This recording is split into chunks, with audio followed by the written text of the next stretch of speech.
Have a big t-shirt that's not getting the love it deserves? I've seen a few graphic tees with ruffled sleeves, and obviously I had to try my hand at making my own version. This is my favorite hack to flip a t-shirt from basic to brilliant.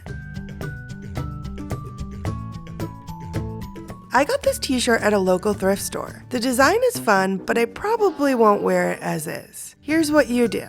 First, measure your sleeves and hem. For ease, I am laying my shirt flat and measuring across the hem and sleeves. I will then multiply that number by 2 to get the sleeve and hem circumferences.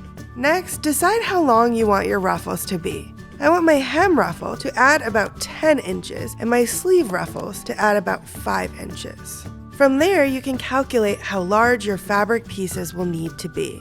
I'm going to fold my fabric in half to make a bouncier ruffle without a hem, so my 5-inch seams will each require pieces that are 10 inches tall. The width of each sleeve piece will be the circumference we just measured multiplied by 2.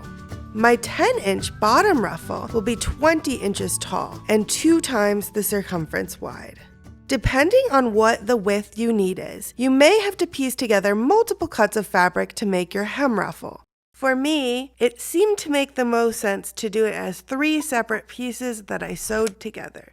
Once your ruffle pieces are cut out, fold them end to end with right sides facing to make a continuous circle and sew together. Press open each of these seams. Fold your now circular pieces in half with wrong sides together and pin or clip around the raw edge. Set your sewing machine to a long straight stitch and sew around the circumference of each sleeve piece close to the raw edge. Make sure to leave your threads long at beginning and end. Make another line of long straight stitches close to your previous seam, starting and ending at the same point as the previous seam. Hold your 2 beginning threads together and gently pull to gather your ruffles.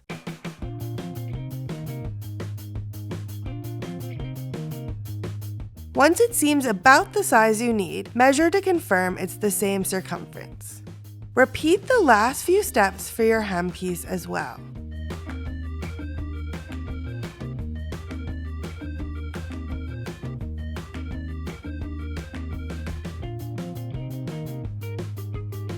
Due to the length of your hem ruffle, you may choose to do your gathering in multiple parts.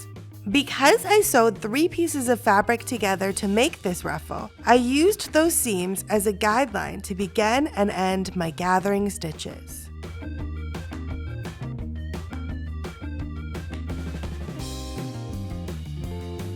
Pin each ruffled piece to the outside of the right side of the t-shirt using the existing hem as a guideline for placement.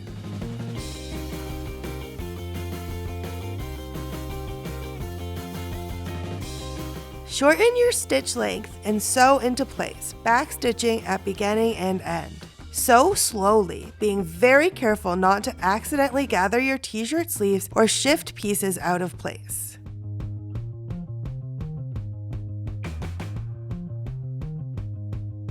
At this point, it's now time to finish those inside seams. You will probably have a lot of loose threads hanging, so take a second to trim those before you continue. Here's where you have a couple options. If you prefer, you can use double fold bias tape to finish the inside seams. However, I prefer to do this in a quick way, folding over the existing hem to enclose the new raw edges. After I fold the fabric over and clip in place, I will sew over it with a 3-step zigzag stitch. Now your upgraded t-shirt is complete. Thank you for watching this OFS project. See you next time!